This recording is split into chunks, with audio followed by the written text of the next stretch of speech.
Hello guys, welcome back to my channel and enjoy this fanfic part 2. Now let's start the fanfic. Minato was drawn from his thoughts at Kushina's words. Blinking a single time, he tilted his head towards her direction. Huh, Naruto. The redhead repeated once again as she slowly tilted her head down towards her stomach. She gingerly stroked her stomach in small circles, a faraway look in her eyes. Our baby. His name is going to be Naruto. Naruto Uzumaki. That name. It was so familiar to Minato.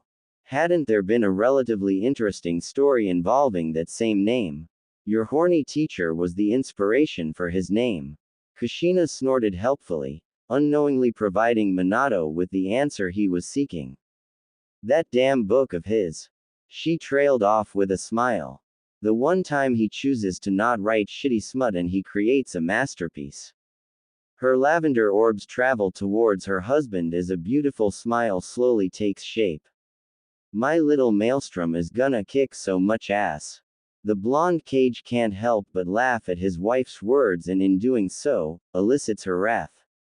Despite the metal pan that was currently indenting itself upon his head, Minato couldn't help but smile.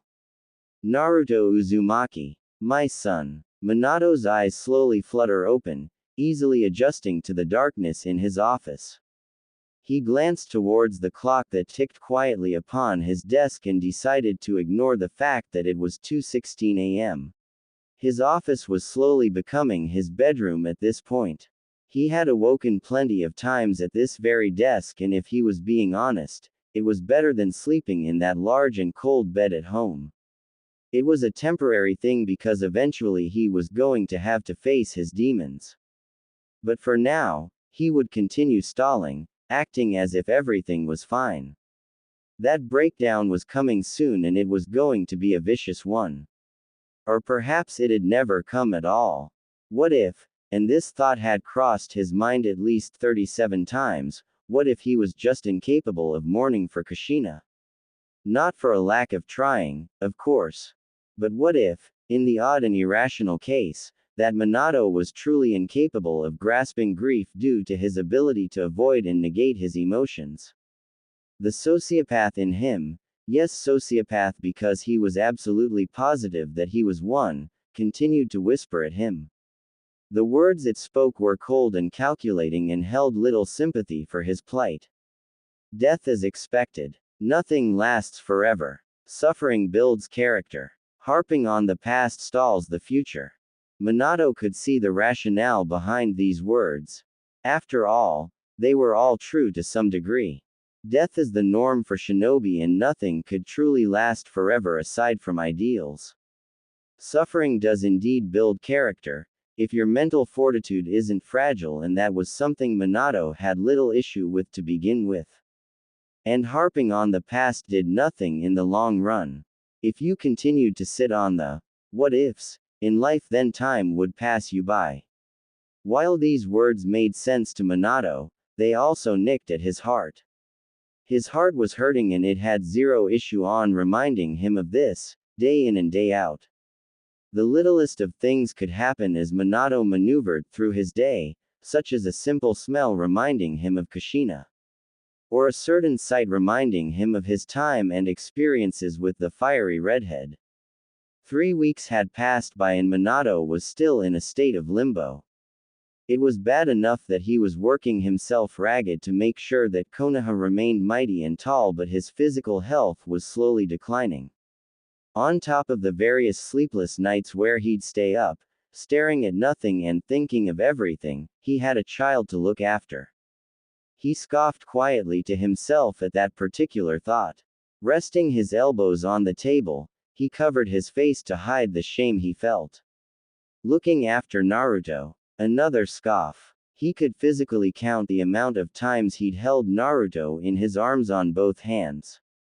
A clone didn't count in the slightest, and if anything, Kakashi was more of a dad at this point than he was.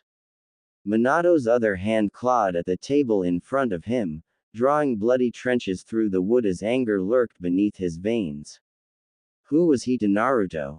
His son had only truly seen him a handful of times, and while little Naruto would never remember these experiences, it didn't help that Minato would. He couldn't protect the village. Couldn't protect his beloved wife. And he couldn't even be a father to the child he sired. Tears slowly crept down his covered face, quietly splashing against the mahogany table as silent sobs racked his body. The clock upon his desk continued to tick away, mocking Minato. The quiet ticks dug through his ears, and with each movement of the hands, was another second, minute, and hour that was wasted. A physical representation of the time Minato was wasting. And even knowing that this was the case, Minato continued to wallow in his self-pity, unable to truly cope with his actions. For the remainder of the day, none of the shinobi in Konoha would question why their leader locked himself in his office, sealing the doors off from any contact and avoiding any and all meetings. Kakashi sighed quietly to himself, slowly walking through the main building that housed the Hokage's office. A sleeping Naruto made quiet noises as the gray-haired teen inched slowly up the stairs, carefully making sure to not jostle the baby too much. He didn't want the boy to start crying, 'cause then he'd probably cry. Taking care of little Naruto was a task deserving of S-rank pay, and the fact that he did it for free was foolish. Curse his sympathetic and emphatic heart. He knew that Minato was hurting over the death of Kushina. Hell, he himself was hurting too. Kushina was the mother he never had. She was the textbook definition of annoying and violent, but she cared for him and his health. Kushina didn't give a rat's about how talented and gifted he was at being a shinobi. She treated him like a child. It was soothing. But now she was gone and she wasn't coming back. Taking care of his sensei's son was easing the pain over the loss of the only woman he'd ever allowed to see past his cheeks. But there were days where Naruto proved too much to handle. Who knew raising a kid would be so hard? He'd rather fight multiple S-rank shinobi than change this little hellion's diapers. Those things could be utilized in a future war. Kakashi finally mounted the spiral staircase leading to the top floor of the Hokage building. Rounding the familiar corner that led to the Hokage's office, the gray-haired Jonin spotted a peculiar sight.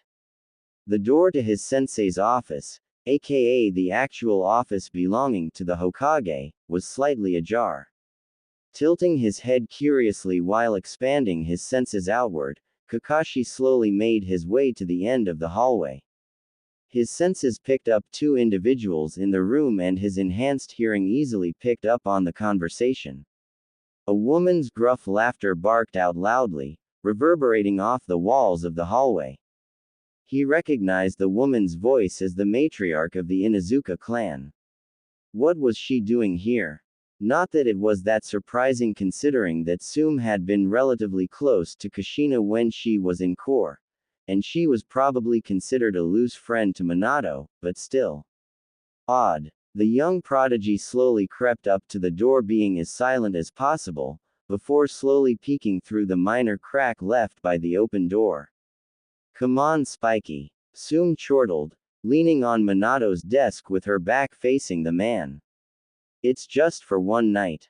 Then ya can come back to this shithole that reeks of RBO." The look on Minato's face bordered on annoyance and exasperation. A quiet sigh escaped the blonde's lips as he replied. "Tsume." He spoke tiredly, rubbing his face as he continued.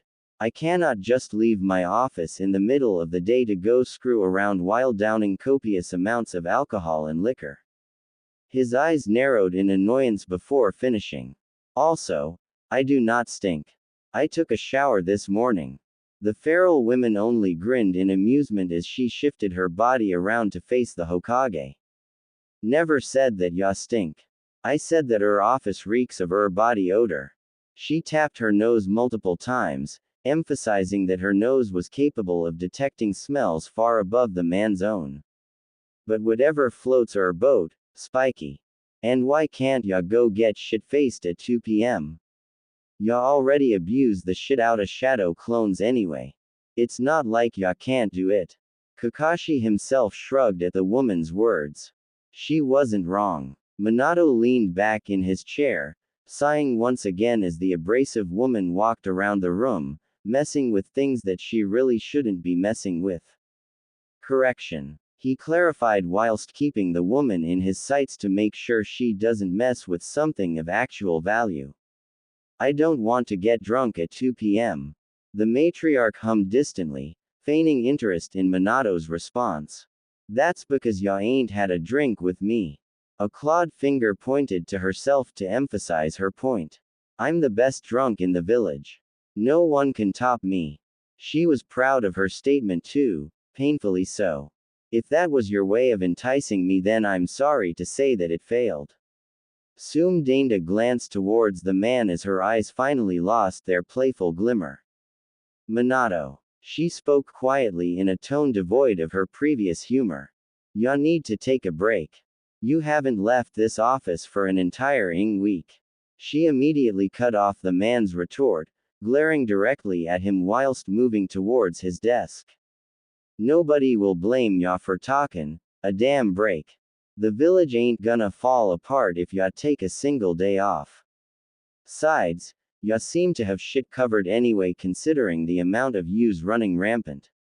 Kakashi grimaced at the woman's words, kind of agreeing with them. His sensei had been working himself to the bone trying to make sure that Konoha was recovering.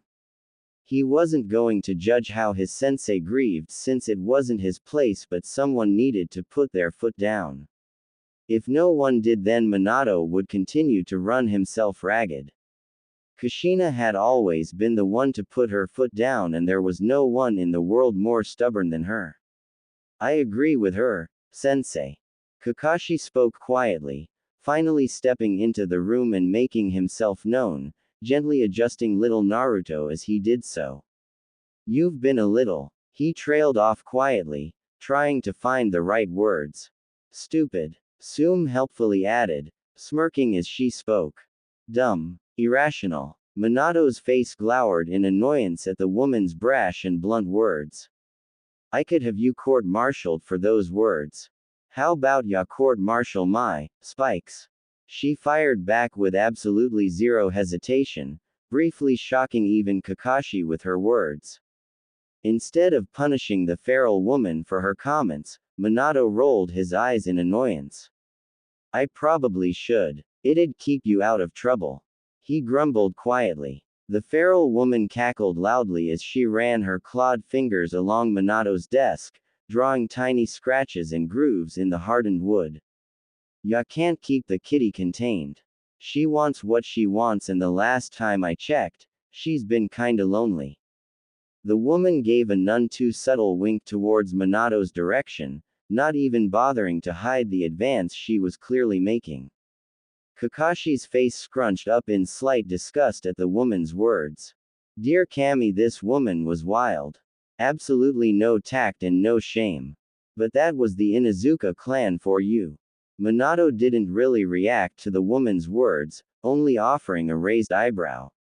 I'm just going to pretend that I didn't hear that and move on. He ignored the woman's cackles before continuing.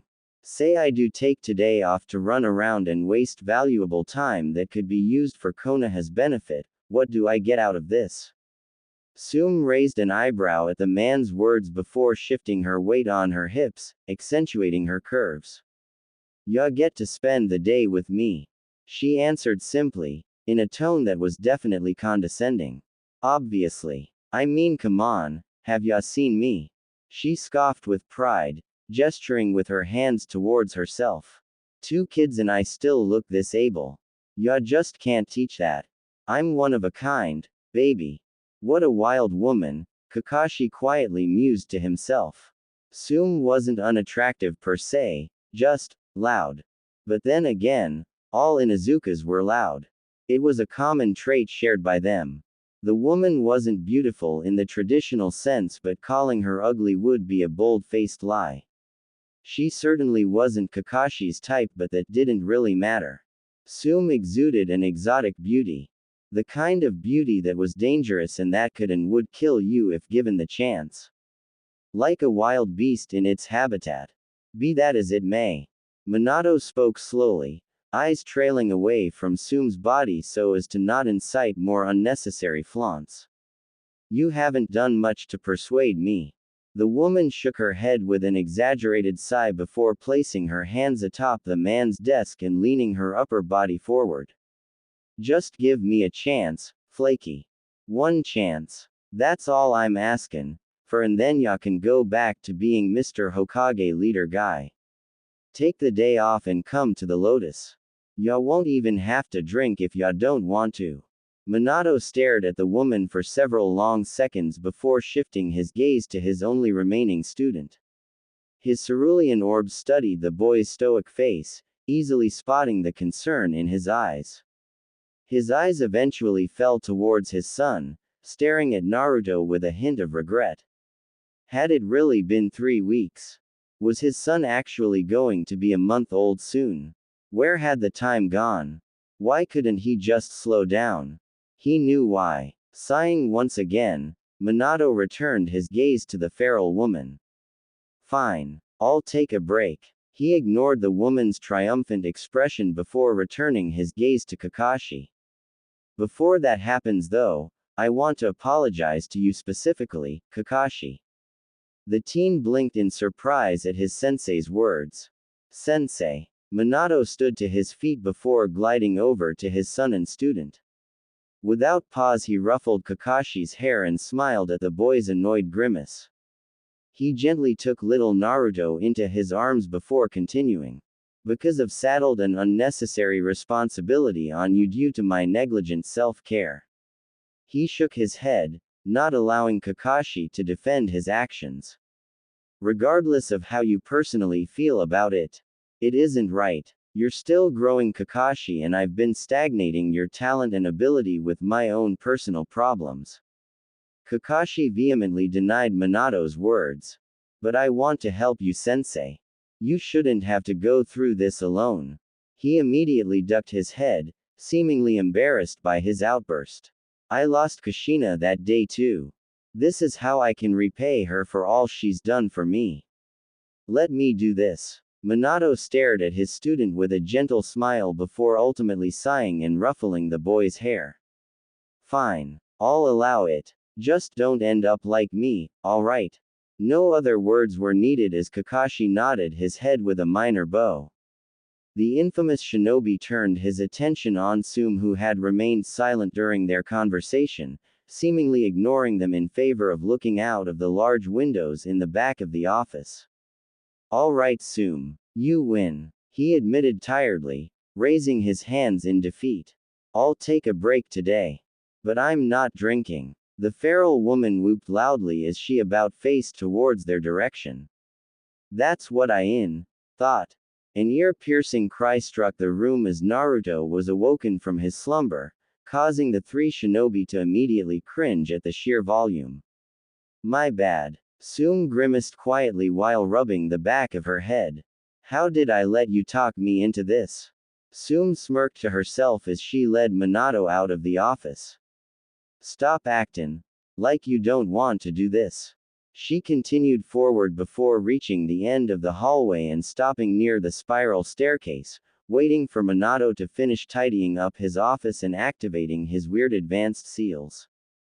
She leaned on the staircase before speaking a bit louder due to the increased distance. Has always ran her life, Minato. Don't act like Kushi didn't wear the pants in the relationship. She snorted to herself, crossing her arms underneath her flak jacket. Ya definitely prefer when er woman makes the decisions. Ain't nothing wrong with that, pretty boy. Had Tsume been actually able to see the man, then she would have seen a bit of red paint his cheeks. There was nothing wrong with liking headstrong women. The two continued to idly chatter with one another, trading barbs or in Tsume's case, teasing the ever-living shit out of Minato while he grumbled under his breath, occasionally trying to mount his own comebacks only to suffer double the teasing for it. A tired sigh escaped Minato as he stepped up towards Tsume, motioning down the stairs. Well, shall we? An obnoxious snort left the woman as she replied. Wow. Such a gentleman. I bet you're a real puss slayer, Her grin was incredibly sardonic. You are so. Minato struggled to find the words to convey his feelings but eventually settled on, annoying. Loud cackles escaped the woman as she traversed down the stairs while being followed by Minato. I get that a lot, Spikes. It's my desirable trait. Minato made a face at that before replying. How Sesshomaru dealt with you is beyond me. I dealt with him, she corrected with a smirk. And I already told ya why.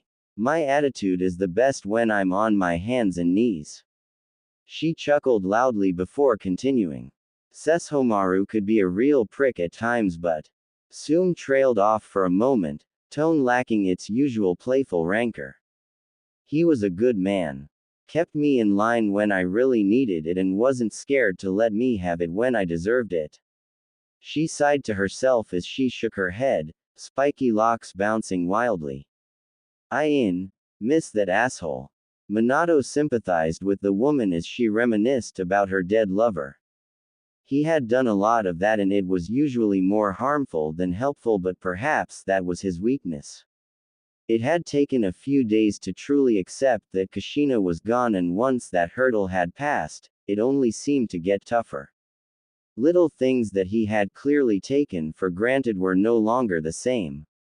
His home lacked the peace it once held, and the silence that pervaded his sanctum became his prison. He no longer wished to be home and was actively avoiding at all costs. Enough sad shit. Tsume gruffly spoke, interrupting Minato from his depressing retrospective thoughts. We need to make a couple of stops before hitting the lotus. Minato furrowed his eyebrows in confusion, idly nodding his head to the shinobi he passed. To where? He asked curiously, waving off salutes and bows from his shinobi. Tsume glanced back towards her leader, canines glinting as she smirked. House, of course. Minato's stomach churned anxiously at her words. We can't have ya at the club looking like this. Staving off the queasiness from her words about visiting his home, he tilted his head while glancing down at his state of dress. What's wrong with what I'm wearing? Really? What was the problem? He had his signature Houri cloak and standard Jonin uniform. He looked fine. Ya look like an idiot. Well, that was uncalled for. Unnecessary. Really. Look. Flash Boy. How many nicknames did Shi-ing have? Cloak says, I'm the leader of my village. We're trying to have some fun and let loose, not sign documents while making passive-aggressive comments about how the workforce could be better if they put forth more effort. Minato made an annoyed face at the woman's words. Don't give me that look. Ya know it's true. Be that as it may. He rolled his eyes while continuing, deftly swiveling around a merchant who wasn't paying attention to his surroundings. I don't really have casual clothing. Well, I do, but I don't know. He furrowed his eyebrows in thought before speaking slowly. It's all clothing used for high-class events and whatnot. Kushina said they were necessary in the off chance I'm forced to sit with dignitaries and/or host frivolous events. He was proud that he was able to finish that sentence despite knowing it would cause memories of his deceased lover to resurface. Baby steps, Minato. Baby steps. Tsume hummed quietly to herself, idly pushing a random civilian out of her way. The individual turned towards the woman with an offended expression, and one glance from the feral woman was enough to cause the individual to scamper away. TCH. She scoffed in annoyance. Well, we ain't gonna know till we see her closet, and then I'll be the judge of that. Kami knows yer doesn't have fashion sense. Minato rolled his eyes with a silent sigh, occasionally greeting the odd civilian and shinobi he saw. You're one to talk about fashion. The last I checked, the Inuzuka clan still thinks wolf pelts are trendy. Why should I follow your advice? 'Cause I'm a woman, she answered without bothering to even think about it. Women are always right. While correct, she was also wrong. That wasn't fair. Minato sighed quietly to himself, subjecting himself to Tsume's whims knowing that fighting back was completely useless. Women like Tsume were incapable of being swayed and he didn't fancy his chances of doing so. Accepting his fate, Minato continued to follow Tsume as she led them to his home, idly thinking of all the things his clones had to do today. From checking in on Orochimaru and witnessing his progress within the Research and Development Department to conversing with Jiraiya about the existence of his former students and the death of Hanzo. What a day this was going to be. And it wasn't even 3 o'clock yet. Minato, a clone, stepped through the doors of what was perhaps the most advanced building in Konoha. Scientific breakthroughs, discoveries and legendary myths were not only uncovered in this facility but created as well. Passing by the receptionist after getting screened by the Anbu running security, Minato slowly made his way deeper into the building. He passed various rooms, ignoring the quiet chatter and odd noises coming from the rooms. Fluorescent light painted the hallways, not unlike the halls of a hospital or a school. Pristine white walls as far as the eye could see with little differences between the rooms. The Hokage continued his journey for several minutes before finally reaching a room that possessed double doors. He heard a high-pitched ringing noise emanating from the room before quietly pushing through the doors and ignoring the attention brought upon himself. A little less than a dozen pair of eyes focused on the blonde leader before returning to their observations and tasks. Minato's eyes glided over the room, spotting what appeared to be 5 separate sets of the standard Jonin flak jackets. However, 2 of the 5 vests were shredded and torn, sporting what appeared to be severe scorch marks, as if someone had used a Kaiden jutsu to burn through them. Humming to himself, Minato turned his attention to the observation stands, where a certain snake-like man stood, observing his presence with intrigue. He continued his journey up the flight of stairs, nodding his head to the various scientists and shinobi. Reaching Orochimaru, who waved off his colleague as soon as spotting him, Minato spoke. Orochimaru. Minato-sama. The man's raspy voice greeted quietly. To what do I owe the pleasure of your presence? The clone glanced at the snake before turning its attention onto the experiment test undergoing now. How is that little project going? Orochimaru blinked at the statement before glancing down at the floor, spotting the seal appearing right beneath them. Ah, how useful. To be a seal master. Such a lofty goal and so far out of sight. It was truly unfortunate. It is progressing slowly, but that is to be expected. The Sannin ignored Minato's raised brow and instead questioned his leader. What real reason are you here for? It surely isn't to witness the improvements I've made to Konoha's military flak jackets. What really brings you here? The Yondaime shrugged his shoulders, watching as several shinobi performed Kaiden jutsus, aiming the techniques at the 3rd flak jacket. Has Danzo made contact with you? The snake Sannin smiled at Minato's question, tilting his head while answering. Knowledge is power, Hokage-sama. What do I gain from Danzo's demise? Bored. Cerulean orbs centered on Orochimaru. An extension on your already fragile life timer. So Minato was capable of possessing humor. It wasn't as if Orochimaru wasn't going to tell the truth, he was just curious on how Minato would answer. Kukuku. Of course, Minato-sama. His snake-like smile only increased as he spoke. That old relic has contacted me. He is unaware that you know about our little experiments.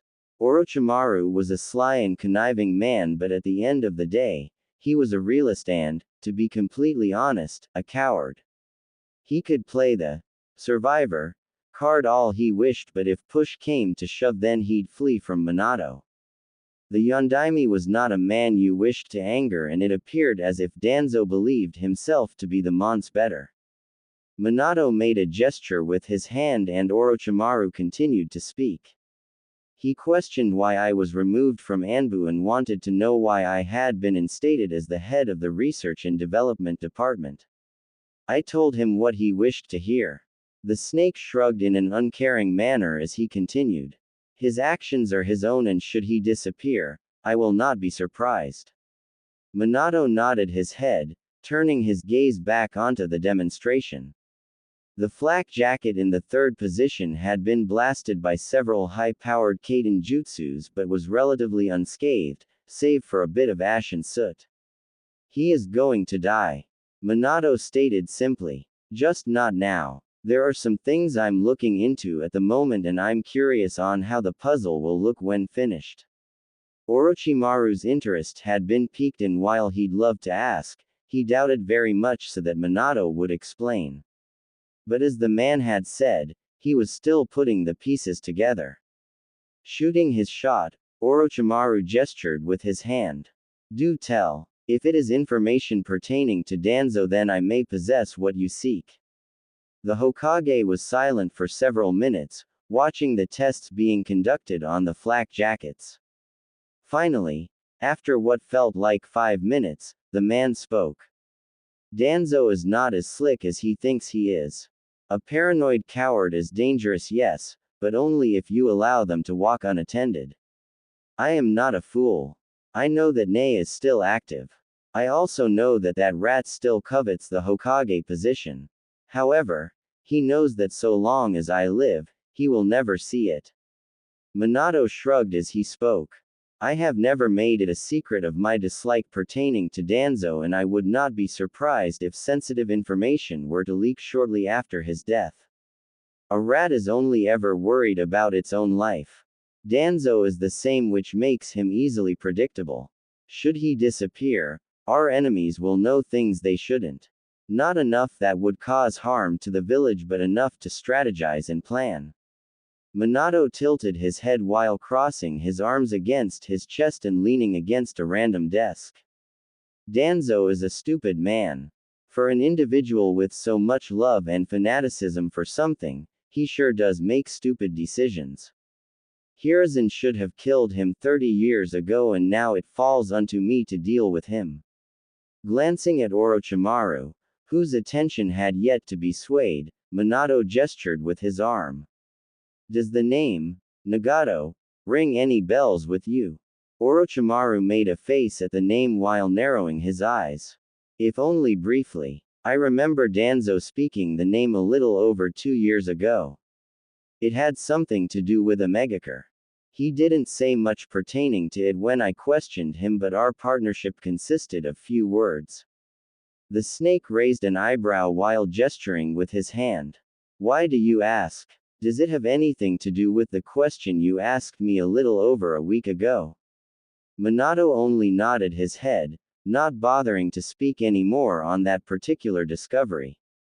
With this information, I suspect that Danzo is running on borrowed time, yes. Orochimaru proposed with a sly smile. Minato glanced at the snake before closing his eyes. If you receive any useful information, then be sure to inform me of it. I thought you knew everything that happened at all times. The snake quipped with a smile. Minato ignored his words and made to leave. Before being able to, Orochimaru spoke once more. I am not sure how useful it is, but there are 2 Uchiha that have managed to gain the attention of Danzo. Orochimaru paused for a moment, weighing the pros and cons of providing this information. Danzo was able to recruit them, but I'm sure that Fugaku steered them to do so. I believe Fugaku is making a move with those 2 children.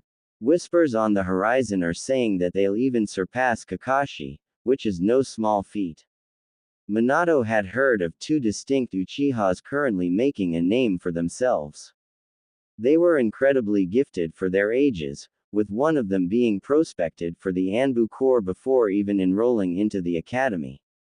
An Itachi and Shisui Uchiha, if Minato remembered correctly. I was not aware that Itachi had been drafted already. Minato's voice was calm, dangerously so. The snake chose his words wisely. Best to nip this situation in the bud then, yes. Minato said nothing as he disappeared in a yellow flash, leaving Orochimaru to sigh in quiet relief. That had almost gone south extremely quick. Do you think Jiraiya-sensei will even consider this? Yahiko questioned with a raised eyebrow, leaning against the railing of the tallest building in Omegakure. His eyes strayed to the sky, watching as Nagato's rain continued to belt down upon the hidden village. The better question to ask is, will the Yondaime agree to even speak with us? Conan spoke blandly, flanking her two brothers as they spoke. Nagato glanced at the woman before speaking. I stand by my statement regarding the man. I do not think he is as ruthless as the world believes. He perhaps sees his actions as a necessity when faced with the ever-living conflict that plagues our world. It is easier to kill than it is to forgive after all. Conan made a face at Nagato's words.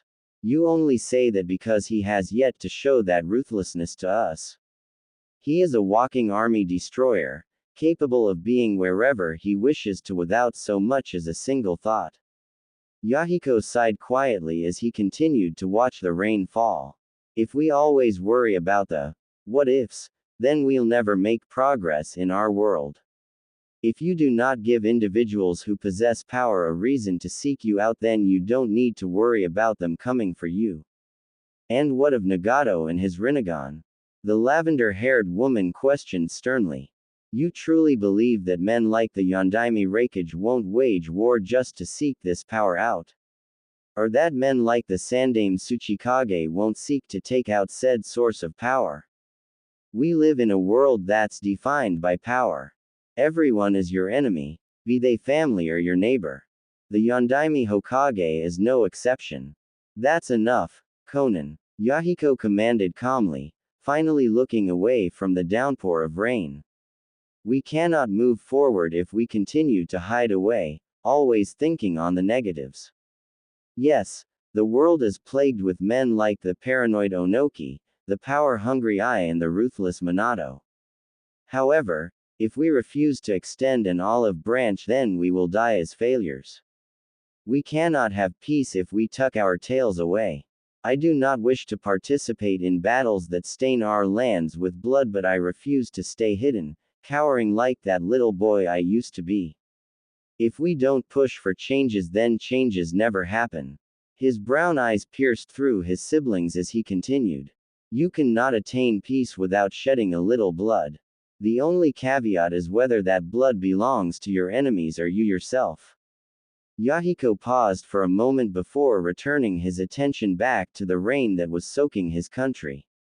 We leave for Konoha in a week's time. Nagato will stay in Omegakure, protecting our home. I'm sure that Minato will understand my caution in regards to you considering Danzo's actions those few years ago. Conan, you will accompany me and that is final. The paper wielder held her tongue, refusing to voice her opinion. Her eyes were stormy as she gave a brief nod before immediately vacating the room, not bothering to wait for a dismissal. Conan, Nagato called out in concern, making a step to follow her. Let her go, Nagato. Yahiko ordered quietly, sighing to himself. Allow her some time to herself. I know her intentions are good and I appreciate her concern, but we can no longer hide away. We must spread our message and words if we wish for change to happen. It will be painful and it will be full of strife, but nothing worthwhile is ever easy. We must all go through the paces and only then will we prosper. The Uzumaki only offered his de facto leader and brother a nod, agreeing with the words spoken and the harsh, but true reality to them. I will make preparations for your journey. Nagato offered, bowing his head. Yahiko waved his little brother's words off, shaking his head. Take this time and relax. You needn't worry about Conan and I. We will be fine. The Rinnegan wielder was unsure but offered a brief nod. Hi, Yahiko. He left shortly afterwards, leaving the Akatsuki leader to himself. Minato's clone flashed beside Jiraiya, cerulean eyes glancing about their location. An annoyed twitch of the brow was Minato's only reaction. Perverse giggling escaped Jiraiya as he scribbled in his notepad. What a pair on Suzume. A glorious chest fit for a goddess. I am not worthy. The clone silently rubbed its face, truly debating on strangling Jiraiya. Mentally counting to 3, the clone positioned himself behind Jiraiya before kicking the man directly through the fence he was peeping out of. The toad sage released a yelp of surprise as he crashed through the wooden fence, tumbling head-first into the grassy terrain as he rolled into the woman's onsen. Minato hid behind the fence, smiling quietly as several feminine shrieks echoed loudly. There was a brief bout of silence before Jiraiya began to scream in pain. It sounded harsh. A minute or two passed by before a wheezing groan emanated from the onsen. Nodding to himself, Minato made his way into the now empty onsen, spotting his sensei. Jiraiya-sensei. The clone greeted with a casual smile. It appears that some things never change, huh? You're a wheeze. Minato's smile only grew in size as he shortened the distance between them. And what you're doing is illegal. I could have your rights revoked. Jiraiya released another groan, rolling onto his back and staring out into the sky with a bruised face. That'd hurt more than these beatings. But then I wouldn't get to see Kunoichi's laying down the law on you. Minato shrugged his shoulders with a smile. There's something about watching an old pervert get beat up that does put a smile on my face. You're a cruel one, kid. What did I do to deserve this? It'd honestly be harder to state the things you didn't do. Minato took a seat next to his teacher as he continued. We need to talk. Jiraiya furrowed his eyebrows at Minato's serious expression. He slowly rose from his prone position, painfully wheezing as he did. What's up, kid? Your students from Omegakure. He started slowly. I encountered them in Omegakure. More specifically, Konan and Nagato. He turned his gaze on his sensei as he spoke. I can only assume that Nagato took out Hanzo. Whatever happened to cause this is mute, it doesn't matter. What matters is that Hanzo no longer holds power, and if word spreads about that, then one could assume that Onoki wouldn't hesitate to make a play for the country. Jiraiya was silent as he took in this information. He had truly thought that his former students had perished. It was shocking to hear that they not only lived on but that Hanzo had been killed by them. This is concerning. Jiraiya spoke quietly. But what do you mean? If word spreads, Omegakure is a dead zone. Information is nearly impossible to get. Unless I gleaned some information from a certain snake about Danzo and his potential actions in Omegakure. It would not surprise me if Danzo somehow caught wind of a certain Rinnegan-wielding shinobi in Omegakure and made a play to eliminate them and/or capture them. Jiraiya's face hardened as he growled. That tell me we're getting rid of him. Sensei used to always say he was a necessary evil, but there's a fine line between excessive force in war and outright subterfuge of civilizations and civil destabilization. Minato waved off Jiraiya's words. Don't worry about Danzo. I understand how precarious this situation can be. I highly doubt he doesn't possess multiple contingencies in place of his death. Information leaking being one of those, and considering my son as Konoha's newest Jinchuriki. He trailed off, knowing that Jiraiya would understand what he was getting at.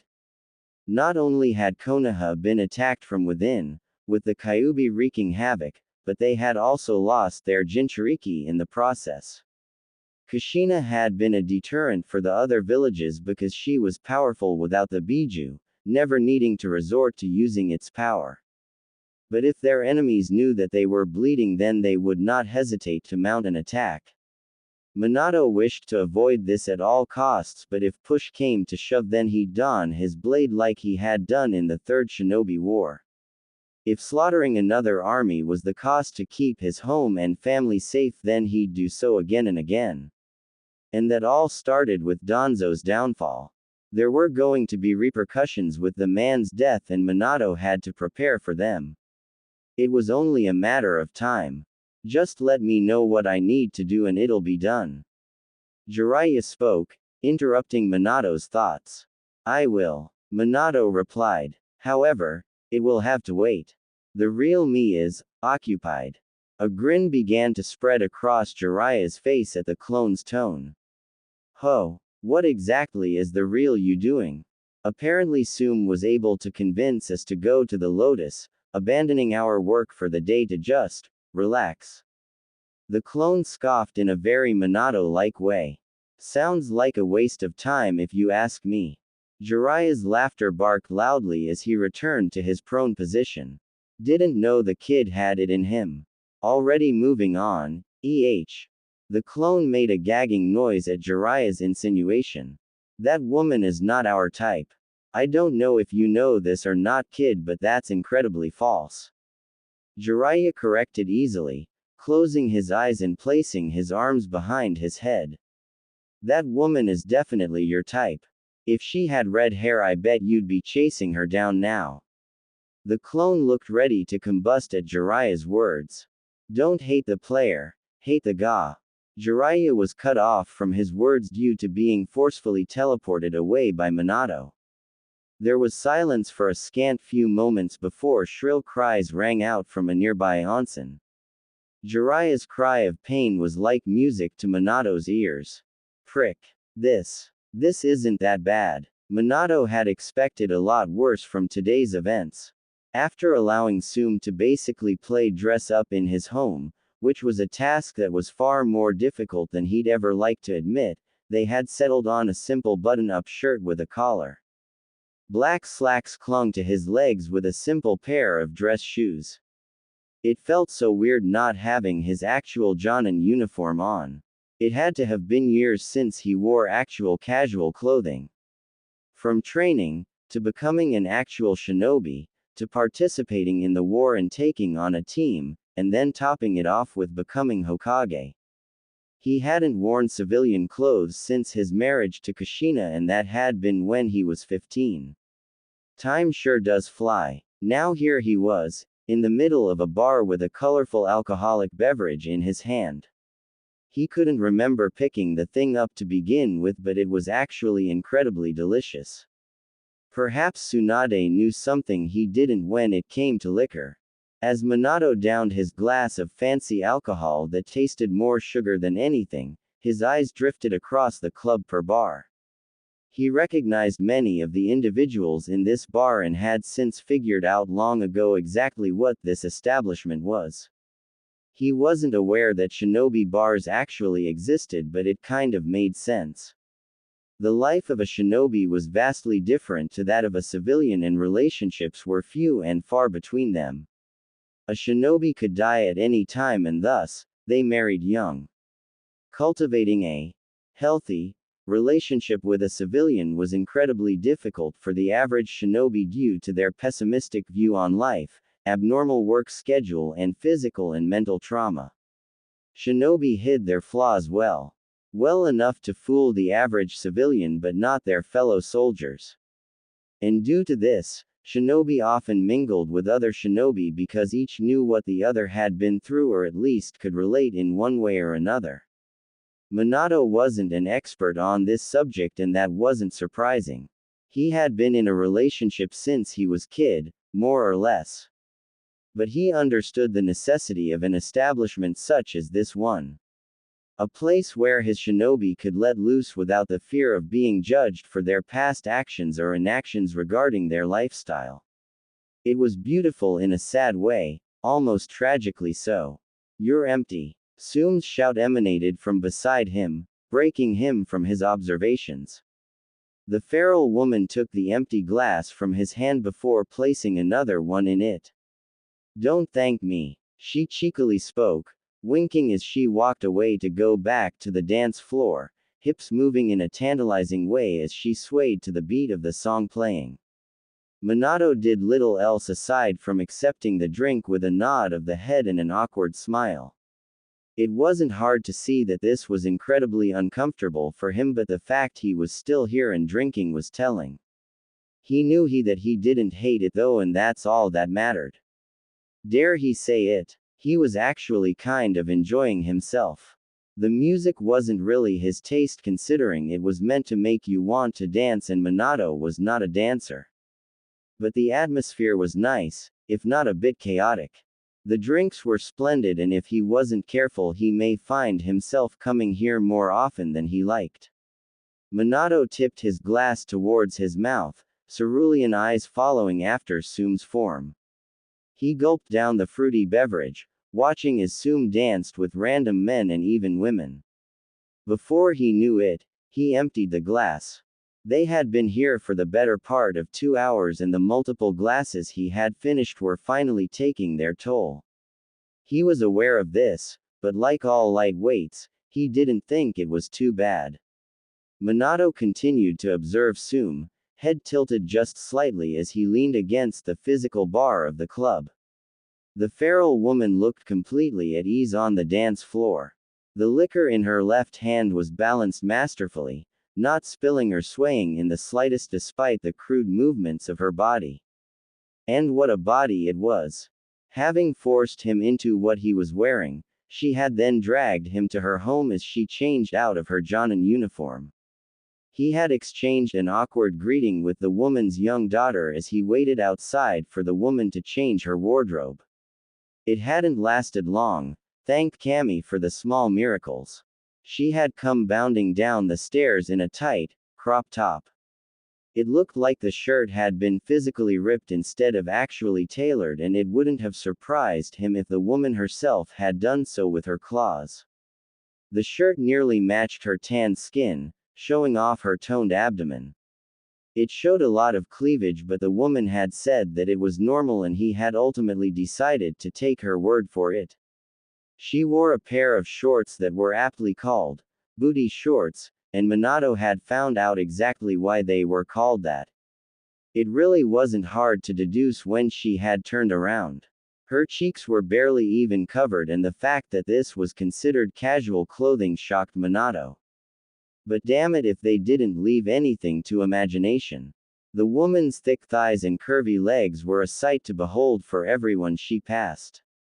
Kunoichis were already considered to be beautiful and desirable due to their bodies and the strenuous training regimens thrust unto them, but a woman like Tsume. Well, best not to think too deep on that one. A hazy fog surrounded Minato's vision as he continued to stare at Tsume. Her body glistened brightly due to the sweat on her body, highlighting her abdomen and S. Minato continued to drink his glass, not even questioning the fact that his drink had been replaced once more. His attention was solely on Tsume as her body contorted in sinful ways. As if sensing his eyes in her, Tsume's vision flicked towards the bar area. Her slitted orbs immediately settled on Minato, almost sizing him up. A small smirk touched her lips as she rose a single clawed digit, beckoning the man with her finger while winking. Despite the copious amount of alcohol running through his veins, Minato was still cognitive of the fact that he could not dance. He offered the woman an awkward smile, shaking his head left to right. His denial was for not as someone, he didn't know who, pushed him towards the dance floor while taking his drink away from him. Minato wasn't a skilled shinobi for nothing and immediately found his footing despite his inebriated state. However, what had been done could not be undone. He was now within reaching distance of the feral woman whose eyes were nothing short of dirty. Minato nearly made to bolt from the dance floor before a pair of clawed hands caught his wrist. His eyes widened before his body was forcefully tugged towards the matriarch of the Inuzuka clan. Her other hand grabbed a hold of his other wrist, truly preventing him from getting away. Their height difference was now far more apparent, with him being nearly a head taller. They stood chest to chest with one another for what felt like an entire minute. Tsume's smirk only seemed to grow larger, exposing her larger than average canines. Minato stood rigidly, fingers clasping and unclasping as he stared into the woman's slitted pupils. He could feel the rise and fall from her chest, her breathing trying to stabilize due to her raging pulse. "Why ya nervous, Flash?" she questioned with playful eyes. Despite the blaring music and loud individuals around them, he heard her clearly. "Scared?" Normally, The woman's playful taunt would have been ignored. It was simple teasing, he knew it. But in his inebriated state, he took it for something else. Of you? He fired back with a raised eyebrow. Not a chance. She seemed slightly surprised at his response, evident by the raised eyebrow she was now sporting. Ho! Look at you! Her smirk continued to grow. Some liquor in ya and ya grow a spine. But tell me, is this an act or the liquor? 'Cause I'm gonna keep pressing her buttons. The woman proceeded to stand on the tips of her toes, grazing her nose upon his cheek. Her warm breath tickled his ear as her left leg stepped in between his legs, brushing up against a certain appendage that she really shouldn't be. So, what are ya gonna do 'bout it, pretty boy? Her voice changed drastically, coming out with a slight rasp to it. Freezing for just the briefest of moments and sobering up for just a minute, Minato was finally able to comprehend what was happening. In this position, this close to a woman who had been giving off interesting signals the entire day, he possessed two responses. To concede and suffer more teasings or push back and challenge the woman. He knew what would happen if he chose the first option. He had been doing it the entire day and quite frankly, it was getting stale. Not that he minded Tsume's playful barbs and whatnot, but he just wanted more. And for the first time that day, Minato did something that would set off a chain reaction. All budding from a simple challenge of words and some liquor. The Yondaime narrowed his eyes as he stared down at the woman. His muscles flexed and he immediately noticed the excited gleam worming its way into the woman's eyes. With a degree of strength and speed that was quite honestly surprising considering the man's inebriated state, he managed to twist the woman around whilst trapping her against his chest. Tsume, back slammed flush against Minato's chest and she briefly entertained the thought of trying to escape, excited to see what Minato would do if she tried. Upon trying to resist the hold the man had on her, his strength only doubled and she was pulled even closer to him. A wild grin blossomed upon Tsume's face as she continued to struggle against Minato's ironclad grip. Minato's head lowered, lips tickling one of the woman's ears. You like being manhandled, don't you? It took all of his willpower to not react as the woman ground her hips against his pelvis. You love when a man pushes you back. You love when he takes charge and dominates you, don't you? A low growl escaped the woman's throat, but her grin seemed to only grow larger. Her muscles flexed fiercely as she tried to break free from Minato's hold, but she failed every time, inferior to Minato's raw strength. And if I do? She growled out, slamming her head against his chest while squirming in his grasp. Ain't nothing wrong with that. She huffed out breathily, sweat dripping down her body. Minato's own breathing matched Tsume's as he continued to rain the woman down. The inklings of a smirk made its way onto his face as he took both her wrists with one hand, reveling in her surprise at how strong he actually was, and placed his now free hand upon her stomach, fingers stroking her muscular abdomen. You're enjoying this, aren't you? He mockingly asked, fingers becoming slick with the woman's sweat. Don't act like you're not. She growled back, hips bucking against the man's pelvis. Seems to agree with me. Gettin' hot and bothered, flashy? She mockingly asked, slowly grinding her hips against the man's lower appendage. Minato's fingers danced on the woman's skin before abruptly shooting south, briefly shocking the feral woman as his fingers rested dangerously close to the area her nether lips resided. Tsume was genuinely surprised at how forward and bold Minato was being. She was keenly aware of all of the eyes currently upon her and the Hokage.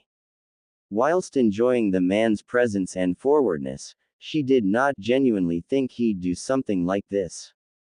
Minato was a private man, if not slightly sheltered to a degree, and witnessing him doing something so dirty in public seemed to surprise even the shinobi in the lotus. But should she stop it? Inebriated as she was, she knew her limits. She hadn't reached them, Not even closely, so she was cognitive enough of the fact that if this continued, they were going to do something. That something being each other, of course. Minato was not a drinker, and the fact he guzzled down nearly 6 drinks said all that she needed to know. The man wasn't acting as himself, and she should probably stop them while possessing this brief amount of sobriety. Tsume was moments away from doing that very thing before feeling Minato's lips graze along the skin of her neck. Her legs clenched harshly, thighs squishing together at the sensual contact. It had been a while since she had been intimate with another individual. 5 months to be specific. After Sesshomaru's death, she had been a wreck. A brief one, but a wreck nonetheless. Her children kept her grounded, and she had grieved quietly and alone. Only recently had she finally gone out to mingle. She wasn't necessarily looking for another lover or a replacement anytime soon. She only wanted to dip her toes back into the single life and enjoy herself. But at the end of the day, she'd come home alone. Her children were lovely, even if all little Kiba did was cry and shit himself, but he was a baby, so she couldn't necessarily fault him for that. Hana was slowly becoming a mini her, and it was absolutely adorable. Annoying, but adorable. But they were her children, and therefore the intimacy and love she gave them was not the intimacy and love she could get from a lover. And at the end of the day, Tsume was a woman. An Inuzuka woman. So, when Minato's lips grazed her neck for the 3rd time, no one could fault her twisting her head, taking the man's lips with her own and forcing her tongue into his mouth. She knew he was surprised when his hold on her slacked, allowing her to free herself whilst pushing him into the nearest wall, trapping him against it and her. Her tongue continued to explore the man's mouth as her clawed fingers raked up and down his chest. Minato allowed the woman free rein, still feeling in shock. Feeling the woman's clawed fingers upon his chest finally brought him back to reality. The Hokage released a low throaty growl, hands planting themselves upon the woman's waist. Using his strength, he flipped their positions, slamming the feral woman against the wall he had previously been pinned against. Minato's right hand sought the woman's throat, roughly clamping down. "Ya like chokin', do ya?" Tsume questioned breathily as her own hands wrapped around the wrist of the hand pinning her against the wall.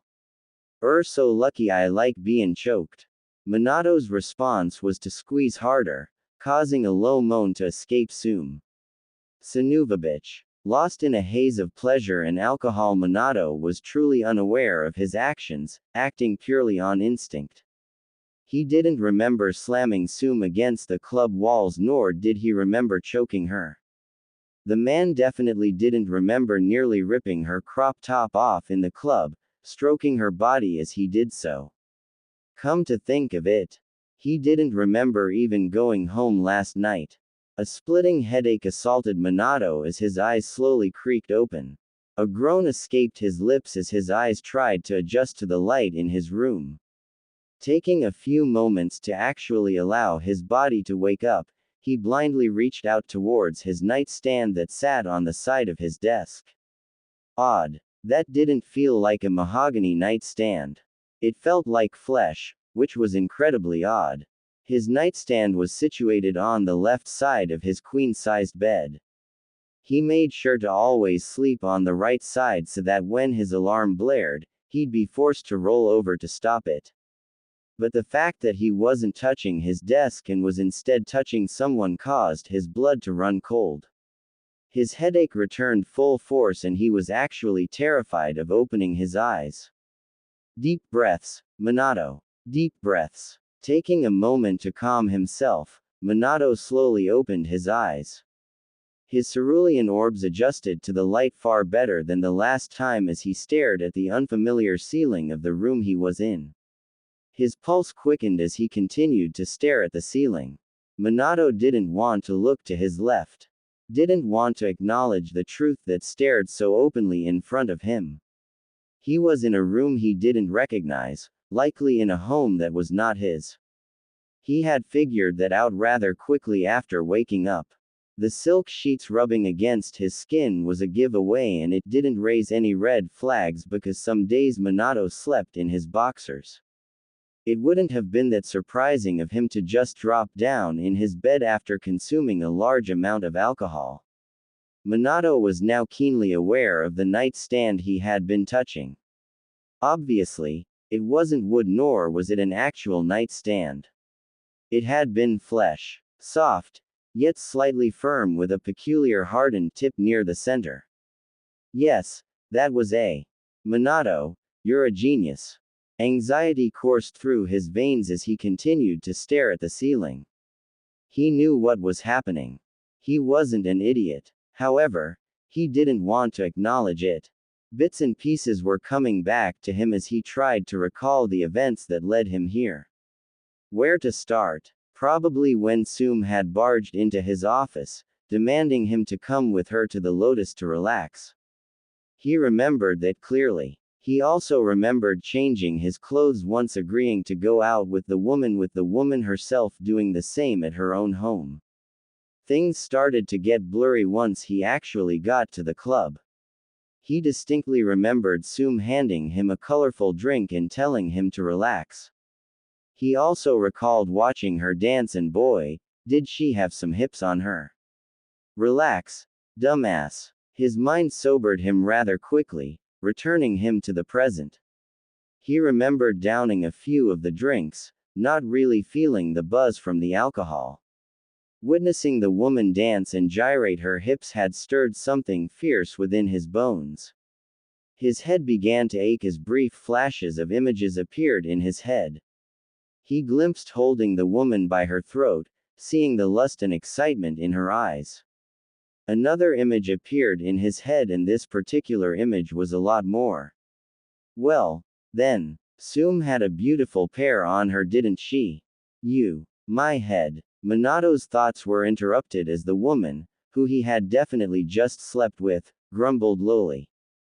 The Hokage grimaced to himself before slowly rotating his head towards the woman. Tsume slowly sat up in the bed, blanket falling to reveal her chest and perky s. There were a few scars littered across her chest and abdomen, and honestly, it fit her. Her wild mane of spiky hair seemed to be even more wild, and Minato didn't even think that was physically possible. The feral woman released a jaw-popping yawn, uncaring of the fact that she was. She smacked her lips several times before finally opening her eyes. She sniffed a single time before her eyes darted to the left. Slitted pupils stared directly into Minato's cerulean orbs. She was silent for several long seconds, causing Minato's anxiety to spike. After several long seconds, a lovely smirk painted her face. Well, hello there, Spiky. She threw off the blanket covering her body, swinging her legs off the side of the bed and standing to her feet, uncaring of the fact that she was standing completely. Last night was. She paused for a moment, turning towards Minato and allowing him to see everything. Amazing. The fastest man in the elemental nations, but y'all lasted longer than I did. My legs are still sore. The woman barked out a loud laugh before slowly making her way out of the room. Making it to the door, she turned around before leaning her hips on it, accentuating her curvy body. Want some breakfast before ya head out? Minato blinked several times, suddenly finding himself very thirsty. His eyes kept betraying his will, dipping down to stare at the woman's body. If gonna stare, at least let me see yours again, shit. Tsume quipped with a laugh. Come on, pretty boy. She gestured with her head. There's some spare clothes in the closet and the bathroom is to right. Wash the stink off and join me in the kitchen. We need to talk about last night. Having said her piece, the feral woman stepped out of the room, making sure to sway her hips. And he had definitely been staring. The Yondaime Hokage sat quietly for a minute or so before finally speaking, summing up the entire situation. The hot water from the shower trickled down Minato's face, providing a soothing sensation. Mindlessly scrubbing his body clean with the soap in Tsume's shower, he began to recall everything that had happened from last night. Everything. Tsume's body, glistening with sweat as she rode him. Her wild locks of hair bouncing as she rolled her hips. She had been incapable of remaining in one position during their bout, frequently moving and dragging him along. Minato closed his eyes, leaning his head against the wall of the shower. A stinging sensation emanated from his back due to the hot water. He grit his teeth at the pleasurable pain, weathering it with ease. Throbs of pain ran down his chest and stomach, bite marks and scratches painting his toned body. The scalding water atop his wounds were a constant reminder of the pleasure he had shared with Tsume.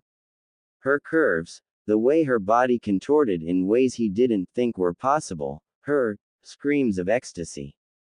Tsume Inuzuka was not a quiet woman.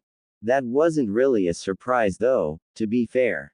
Though he hoped that the woman's daughter hadn't heard any of what had happened, regardless if she was young enough to not truly understand what was happening. No child needed to hear, well, that. The blonde man released another quiet sigh before turning the water off and stepping out of the shower. His eyes drifted over towards the sink, spotting the spare set of clothes that Tsume had provided for him. A simple kimono with the Inuzuka clan insignia stitched on the back and a simple pair of black pants and sandals.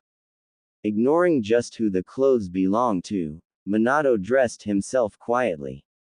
His fingers idly twirled the sash of the kimono as he pondered whether or not to cover his chest. He glanced upwards, spotting his reflection in the full-body mirror and sighed quietly. The scratches and bite marks upon his skin were far too noticeable to not cover up.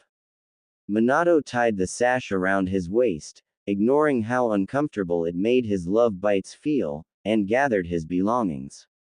He exited the bathroom and immediately was assaulted by the aroma of eggs, bacon and various other foods. He hadn't been showering that long, had he? Glancing at the clock on Tsume's wall caused a small grimace to form on his face. He had been in the shower for nearly an hour. Placing the wet towel in what he assumed to be a laundry basket, Minato idly traversed his way through the home. It was a lot bigger than his own compound home. Kushina had always been a minimalist and he himself grew up in poverty. The size of the house didn't matter so long as they had one. Tsume's home could fit nearly 3 of his own with little issue. It was odd but Minato couldn't quite figure out why. Tsume didn't seem like a materialistic woman, nor did any Inuzuka he personally knew. The clan was loud, aggressive, and brash but they were also loyal and emphatic. Material items didn't mean much to those who made blood bonds and oaths at birth with partners, whether they be canine or human. Was he just psychoanalyzing Tsume at this point? Possibly. Was he distracting himself with these inane thoughts to ignore the pleasurable he had last night? Definitely. With each step he took down the stairs was a mounting wave of anxiety and nervousness that burrowed into him. He had done a good enough job of not breaking down and questioning life when he woke up next to the feral woman, but now he had to face the consequence of his actions. He didn't even know where to start. Were he and Tsume a thing now? Was he supposed to court her now? But they had already done the deed, so technically they were a thing now, right? Would she expect a date now? Had they said something last night during their bout that would allude so? He racked his brain, desperately trying to search for any evidence but came up with nothing. The only things he remembered from last night were the position Tsume was in. The feral woman was right about one thing though, she most certainly was better on her hands and knees. Gonna stand there the whole time looking like an asshole or ya gonna come in here and get some food? Tsume's gruff voice questioned from the kitchen. The Yondaime grimaced quietly before slowly stepping out of the hallway and into the kitchen. Rounding the corner, he was greeted to the sight of a half Tsume. The feral woman was bareback, hips swaying slowly as she cooked. In one hand was the handle of a skillet, sizzling with bacon and various other meats. In the other hand was a wooden spatula, currently being used as a fake microphone for whatever song the woman was humming to herself. The only article of clothing upon her body was the scanty bra that covered her ass, with one of the straps hanging lazily off her shoulder. It was an odd choice of clothing. Most individuals would have preferred to cover their actual private parts.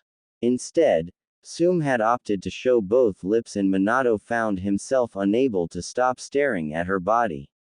Once again, he felt that familiar voracity surge beneath his skin and had to take a calming breath to staunch his growing libido. "I knew you were Angai." A playful snort left Tsume as she continued, pushing against the stove and accentuating her bear for Minato. "Ya left a lot of prints there, ya know. Surprised ya didn't leave bruises for me to remember." Minato inhaled deeply, averting his gaze from the woman and calming his racing pulse. He ignored the woman's quiet snickers as he slowly made his way to the table, sneaking glances at the woman that were most certainly noticed. He hadn't been very subtle after all. "How ya feelin'?" the Inuzuka matriarch questioned as she flipped the pieces of meat on the skillet. Minato was silent as his eyes returned to the table. Upon the granite countertop was an immense amount of food, ranging from traditional breakfast cuisine like pancakes, eggs and oatmeal to something more untraditional, like steak and fried potatoes. He didn't think Tsume would have possessed a skill like this. It seemed a bit excessive. This was a lot of food after all. His stomach grumbled loudly, betraying his will and resulting in an annoyed expression painting his features.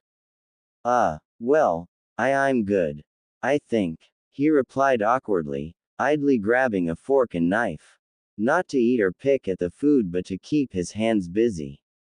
Not a moment later did the utensils between his fingers begin to spin and furl, showcasing Minato's skills with anything that possessed a sharp edge. "Good enough to play with my kitchenware, Tsume playfully teased as she leaned against the stove, watching Minato twirl and flip the utensils in his hands. "I paid good money for that knife. Ya better not drop it." The woman's quip caused a small smile to reach Minato's face. "I'll be sure to be very careful with the silverware you paid 2,000 yen for." Tsume's bark of laughter at his response caused his smile to grow larger. Without realizing it, Minato's shoulders began to slack, unwinding as he turned his attention back to the bountiful feast upon the table. The blonde was silent for a few minutes, idly listening to Tsume's hums and the occasional scrape of the spatula upon the skillet. Not to pry or whatnot, but where are your children? He had stretched his senses throughout the entirety of the house when he was showering and hadn't felt the signatures from the woman's children. Tsume made a quiet noise, somewhere along the lines of a scoff and a sigh, as she replied. "Handed em off to my cousin before we came back here. Normally, a couple of drinks ain't enough to keep me down, but I took a lot more than just drinks last night, didn't I?" Her grin was incredibly dirty and brought back a memory or two from last night. Minato averted his gaze, causing another bark of laughter to escape the feral woman. "God damn, so easy to with." Picking the skillet up from the stove, Tsume waltzed over towards the table before dumping the meat on an empty plate. Not waiting for the food to cool down, she picked up a piece of steak before stuffing it inside her mouth. A few hot exhales left her mouth as she made her way back towards the stove, turning off the burners and placing the skillet inside the sink. "Ya know," she began, exhaling the steam from the piece of beef she was chewing on. "I didn't expect ya to down that much alcohol at the Lotus." She saddled up beside the table, which by the way, was just barely below her pelvis. In short, her lower lips were definitely visible. Minato cleared his throat, avoiding the sight and using his knife to spear a piece of sausage from the plate. Instead of stuffing it into his mouth like the woman, he waited for it to cool down while lightly blowing onto it. Yeah, well, neither did I. He responded quietly, blowing lightly on the sausage and taking a bite. Tsume hummed quietly, taking a piece of beef off the plate and tearing it apart using her claws. She took a bite out of the beef, speaking once she swallowed it. Had fun though, yeah. Minato's eyebrows furrowed at the question. Huh. Tsume rolled her eyes at the man's question. I said, ya had fun though, right?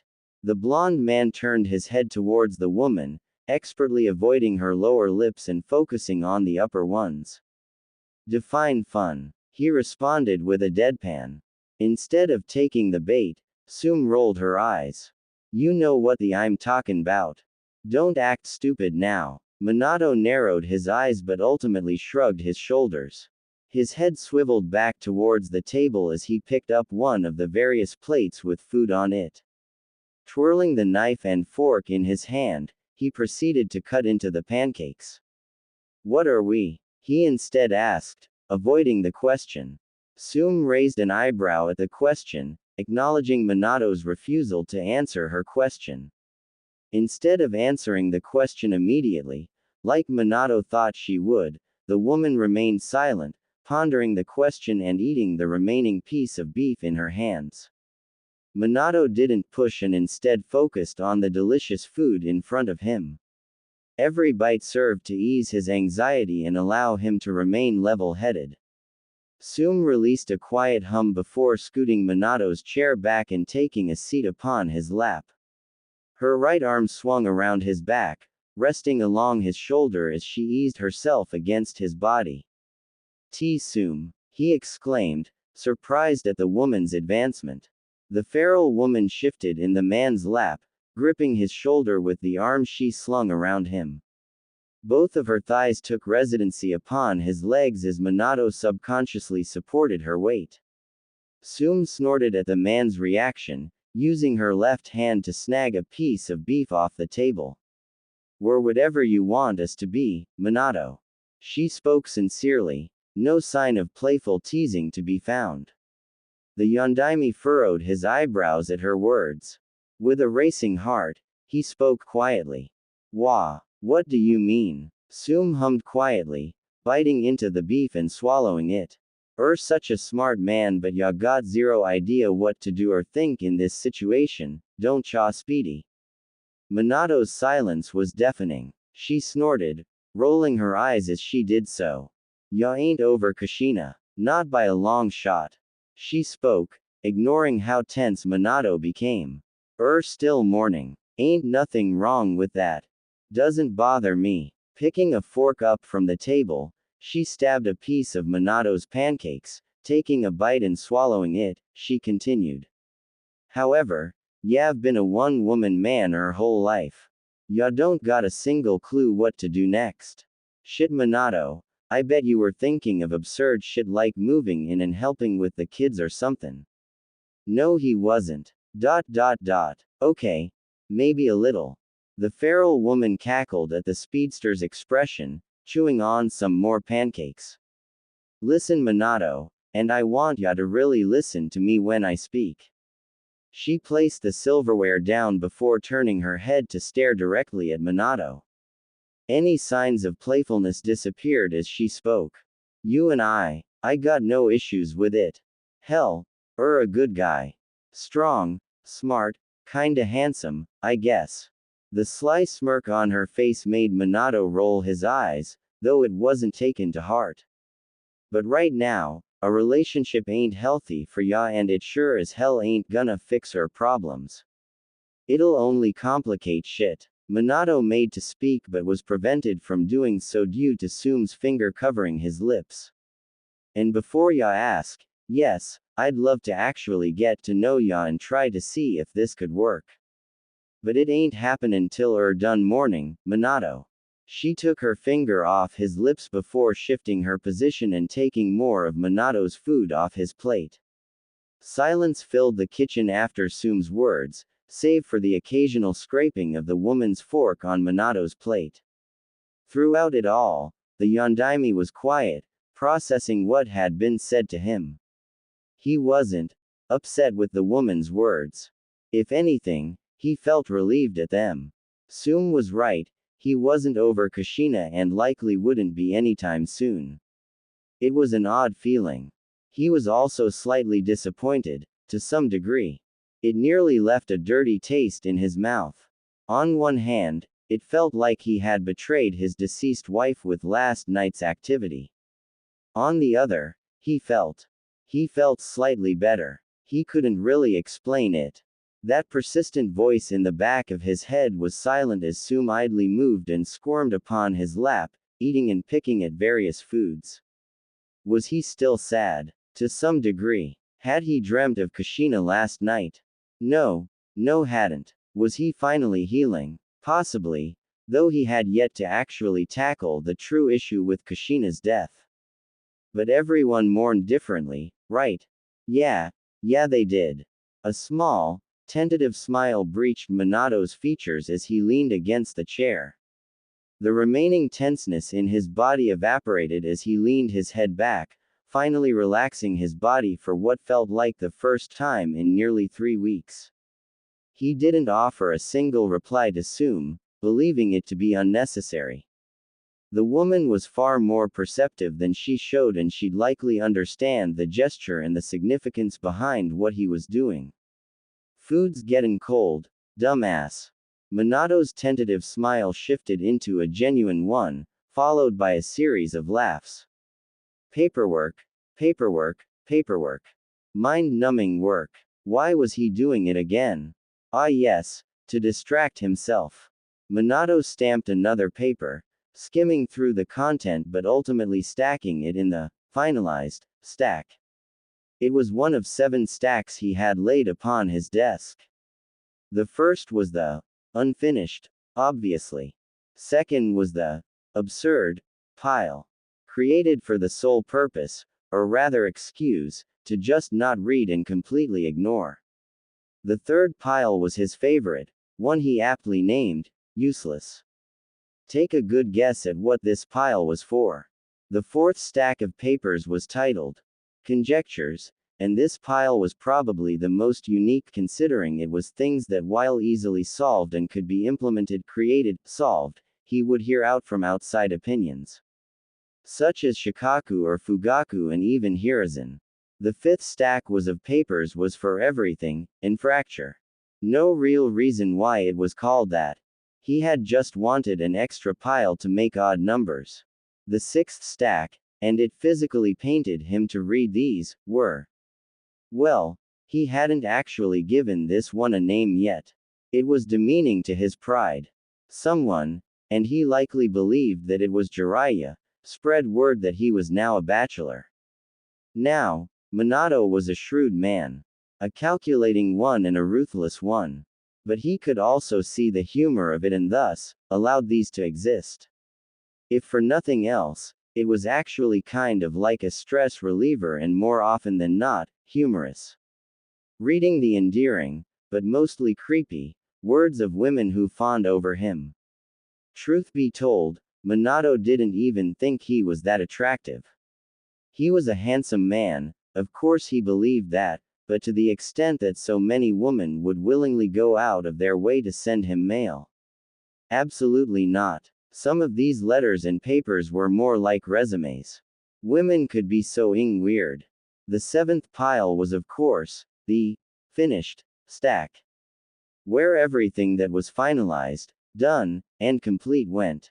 One would ask, why so many stacks if eventually, you'll just end up completing and finalizing various papers? Wouldn't just 3 suffice if that were case? And they'd be right. But he was a sociopath. So he did things in 7s like all the other sociopaths. Speaking of sociopaths, he was supposed to be having a meeting with one relatively so. A series of knocks resonated from the door, interrupting his thoughts. Ah, just in time. Come in, he ordered calmly, finalizing all of his papers and forcefully teleporting them off his desk. The seal surrounding his office glowed for a moment, signaling that Minato had deactivated it. Not a moment later did the doors open, allowing Minato to gaze upon them. With a stoic gaze befitting that of the Uchiha clan head, Fugaku slowly strolled through the office, offering a nod of respect to his leader before sitting down in the guest chair, just a few feet from the Hokage. "How's the family?" Minato asked, leaning back in his chair. Fugaku's stoic features shifted, if only a little, becoming softer as he spoke. "Makoto works too much. Though, she's finally eating again." The fourth nodded his head at his former teammate's words. Makoto and Kushina had been relatively close and her death had affected the matriarch something fierce. "And the children?" Minato ventured with a raised brow. Here at last did Fugaku's stone face crumble. The man rolled his eyes as his posture became somewhat lax, completely unlike him and very much so not Uchiha-like. "The woman dotes on him too much." Him obviously being Itachi. Nominated for Chunin at the ripe age of 5 years old, beating out Kakashi's own record by 1 year. Though with the trajectory, Itachi would likely surpass Kakashi in every merit. "He is still a child." Minato countered with a shrug, leaning back in his chair and reclining it. "He's seen war already." The Uchiha countered flippantly, leaning back into his own chair while slouching, looking completely undignified. "He'll live." The Yondaime offered a shrug at his old teammate's words. Not every child sees a battlefield at 3 years, nor are they ending lives at it either. Fugaku was silent for a moment, arms crossing against his chest as he closed his eyes. "He is an Uchiha." Minato released a quiet sigh as he spoke. "How long are we going to continue using that excuse?" "Until the day my clan dies out." That was probably the best he was going to get out of Fugaku. The man was as traditional as they came, even as children. It was a wonder that Makoto had proposed first. Even more so that Fugaku allowed it to even happen. Though, the man was completely smitten with Makoto, he just never showed it. Something about pride and image. How very Uchiha of him. Dropping the subject, Minato motioned with his left hand. "How have those documents been faring to you and yours?" Fugaku scoffed as he leaned back in the chair, placing a foot atop the Hokage desk to balance himself from flipping the chair. "If you're asking me, it was damn overdue." "Careful," Minato warned with a smirk. "Treason talk is met with deadly force." Fugaku released another scoff as he closed his eyes, responding instantly. "If you wanted me dead, I'd be dead." "Don't be an ass, Minato." A chuckle left the Yondaime as he replied. "Threatening people isn't even fun anymore. You all just accept your fate. At least let me have my fun. I would quite literally die before allowing you a one-up over me. And that goes double for your happiness." Minato clutched his chest dramatically. "Even my best friend wounds me so. My wife just died and even you stab me. My life is cruel." Fugaku peeked an eye open, staring at Minato for just a moment before shaking his head. "Word on the street is you already found a replacement. Want to tell me what the hell you of all people were doing in the Lotus?" The sound of Minato crashing into the ground reached Fugaku's ears, causing a hearty laugh to escape the Uchiha. Not a second later did the clan head find himself also crashing onto the wooden floor. "You fell first anyway. It's the small victories that truly count, Minato." The Uchiha spoke from his floored position, not bothering to be embarrassed even more at the hands of his old rival. Minato's face scrunched in annoyance. "How much do you know?" Fugaku, still not moving from his position on the floor, scoffed loudly. "It'd be better if you asked me what I didn't know. Those mutts are practically yelling it across the village. They say Tsume couldn't keep her howls down." The Yondaime groaned loudly as he rubbed his face flaming in embarrassment. He slowly stood to his feet, fixing his chair as he did. "Please, just lie to me. For once in your life, just lie. I won't even be offended." Fugaku finally deigned to correct his position on the floor. He flickered to his feet, reminiscent to that of a certain Shunshin prodigy, and placed his chair upright. Taking his seat once again, he spoke with a flat expression. No can do, Hokage-sama. I'm a shinobi and a man of my word. Minato's eye twitched. What a cheeky bastard. Shinobi lie all the time. Fugaku shrugged his shoulders with a small smile, amusement painting his face. Yes, but I do enjoy watching you squirm. It is amazing seeing you finally struggle with something. Aren't you anal? How did you walk into this situation so unprepared? Minato's dry expression only made Fugaku chuckle more. I was drugged. He lied smoothly. The Uchiha made an sound. So you did down 7 glasses, huh? The Yondaime sniffed indignantly. 6 actually. 7 too many, you mean.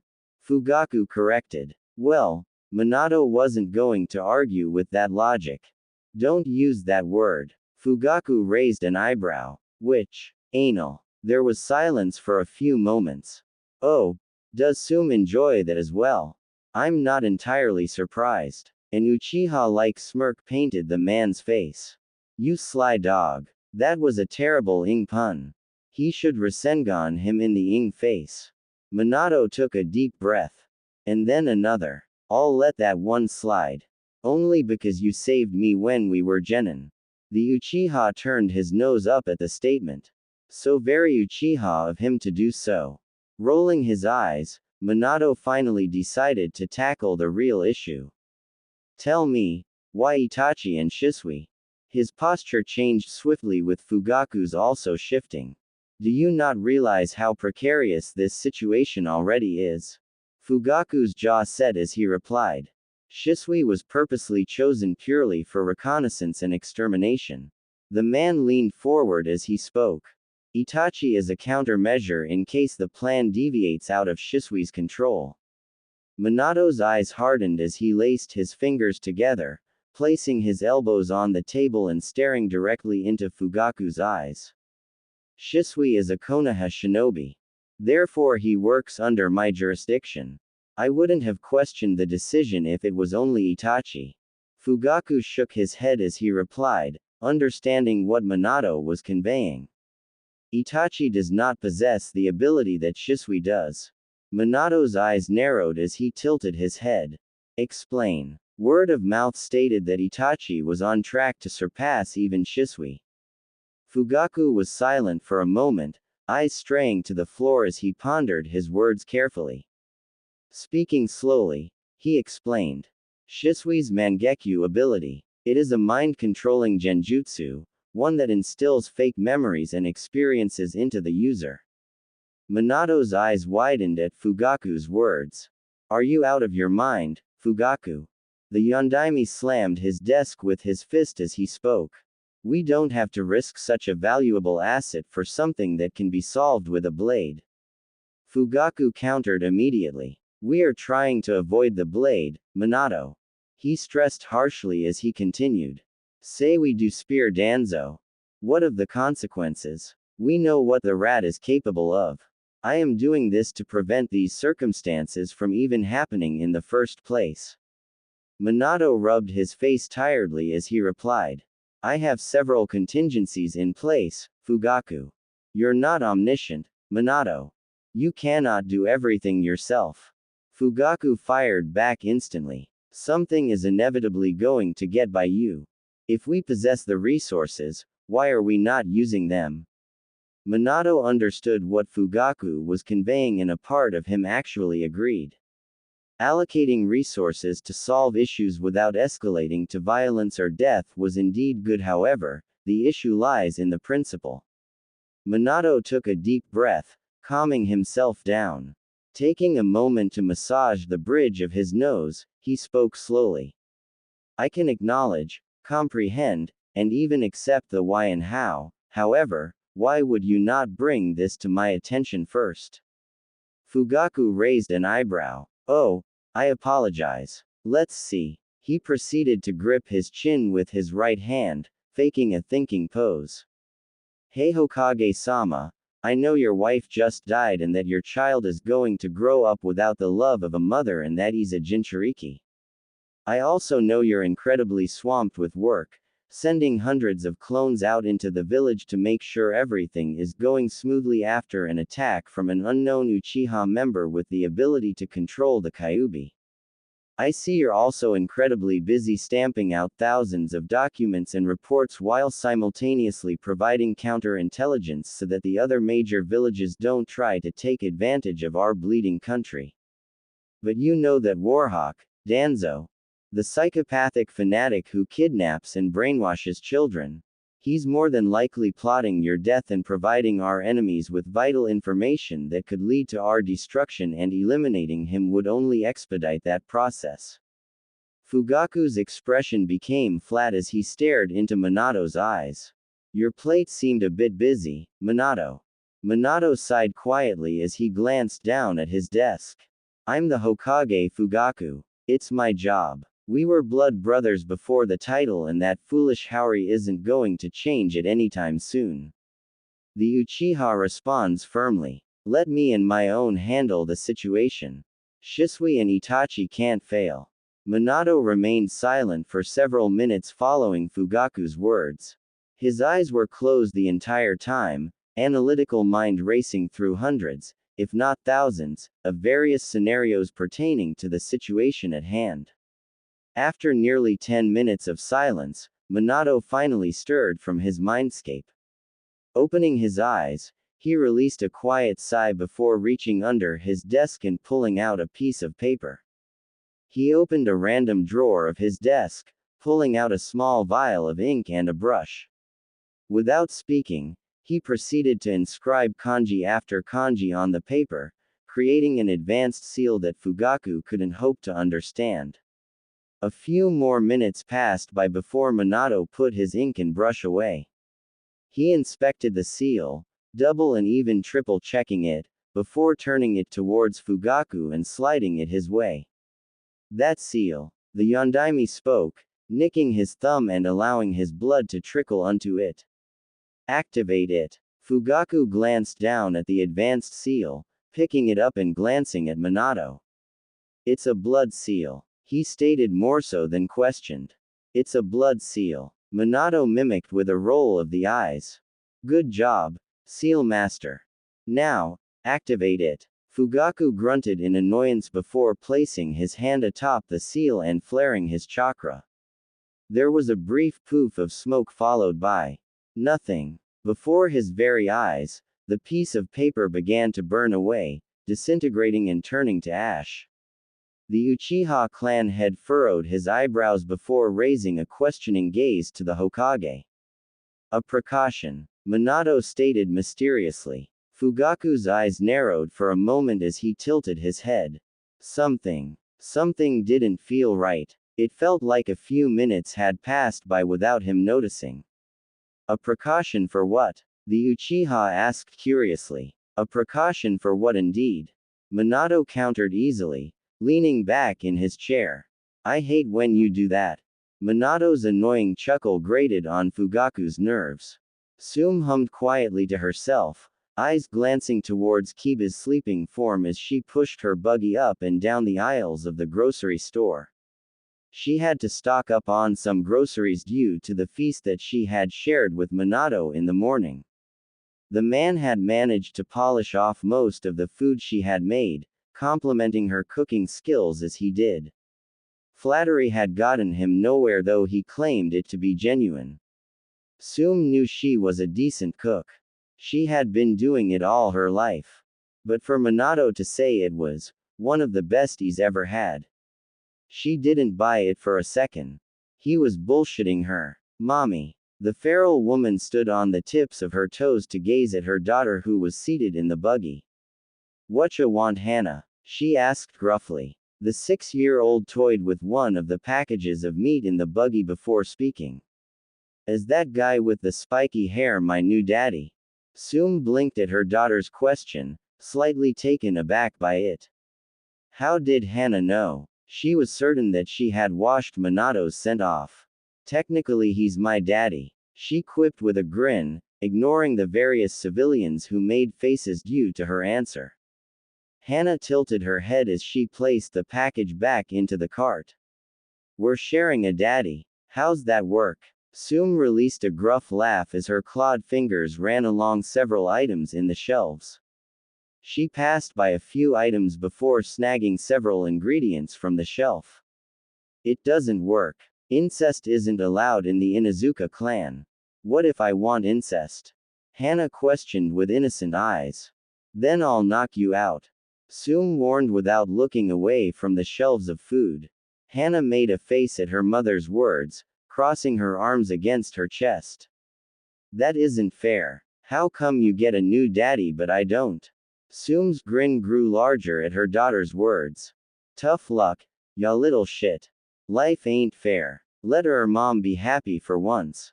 Hana rolled her eyes as she picked up a can, trying and failing to read the bigger words on the label. Auntie says you were real happy last night.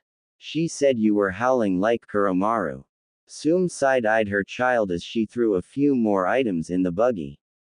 Sounds like Auntie wants her beat. Can I beat her ass? Hana questioned with a smile, bouncing up and down in excitement. When you're older, Tsume promised with a smile. Yes. The little Inuzuka pounded her fist in excitement.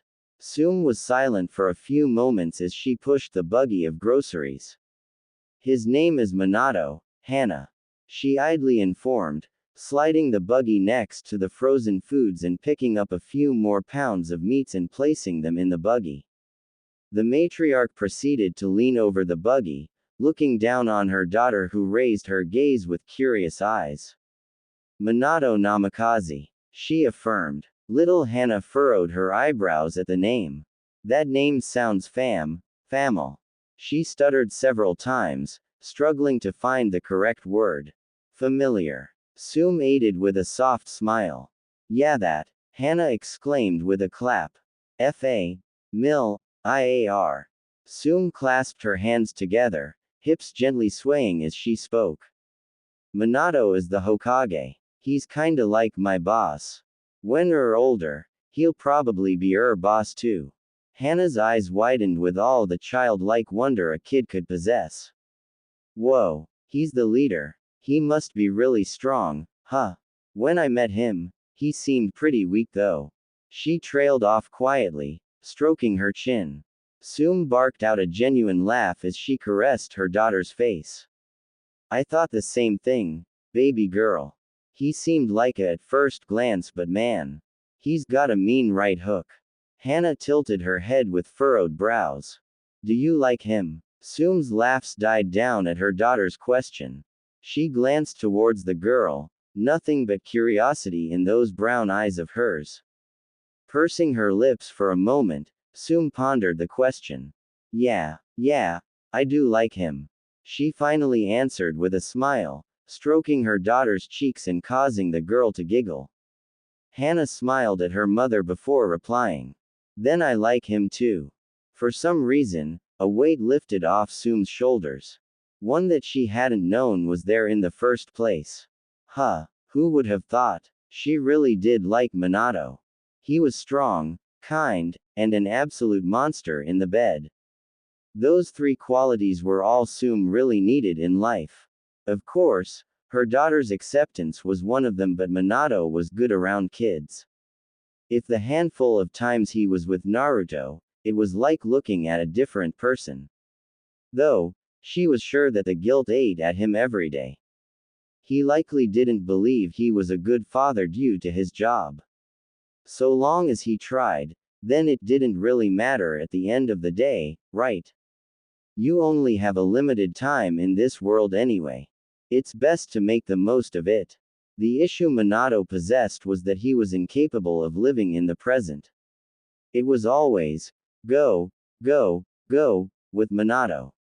He was a meticulous man that planned every single little thing in his life. She wouldn't be surprised if he possessed a ritual-esque schedule that he followed every single day. The man likely had several screws loose. But who didn't? They were shinobi. It was impossible to do what they did for a living and remain sane. The woman nodded her head before glancing towards her daughter once again. Wanna go see our new daddy? She proposed with a small grin. Hannah's gaze snapped towards her mother. Really? Can we? Tsume smirked with a nod. Yep, after we're done here and get the groceries back, how about we take a trip to the Hokage's office, Yeah, Hannah cheered loudly, punching her fist in excitement. Minato needed to learn how to live in the present. Tsume would gladly help with that.